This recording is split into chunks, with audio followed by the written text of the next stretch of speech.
জন্ম থেকে হাত নেই ইয়াসিন গার্সা নামের এক কিশোরের, কিন্তু তার চোখে মুখে আজ স্বপ্নের আলো।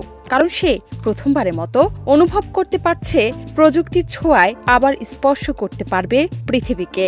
এ বিষয়ে নেপথ্যে রয়েছে কিউর বায়োনিক্স, একটি মেডটেক স্টার্টআপ যা কৃত্রিম অঙ্গ তৈরি করছে নতুন দৃষ্টিভঙ্গি আর প্রযুক্তির ছোঁয়ায়। 2020 সালের শুরুর দিকে মোহাম্মদ দাওয়াফি যখন তিউনিসের ন্যাশনাল স্কুল অব ইঞ্জিনিয়ারিং এ পড়াশোনা করছিলেন, তখন একটি ছাত্র প্রতিযোগিতার অংশ হিসেবে শুরু হয় এই যাত্রা। তাদের প্রাথমিক লক্ষ্য ছিল একটি মেডিকেল প্ল্যাটফর্ম তৈরি করা, কিন্তু গল্পটি মনে তখন যখন দলের এক সদস্য জানান তার কাজিন জন্মগতভাবে একটি হাতছাড়া জন্ম নিয়েছেন এবং দীর্ঘ 20 বছর কোনো কৃত্রিম অঙ্গ পাননি, কারণ এগুলো ছিল অত্যন্ত ব্যয়বহুল, দুষ্প্রাপ্য এবং অনেকের জন্য একেবারেই দূরবর্তী স্বপ্ন।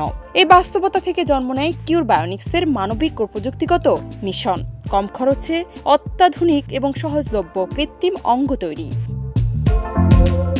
তাদের তৈরি বায়োনিক হাতের নাম হ্যান্নিবাল।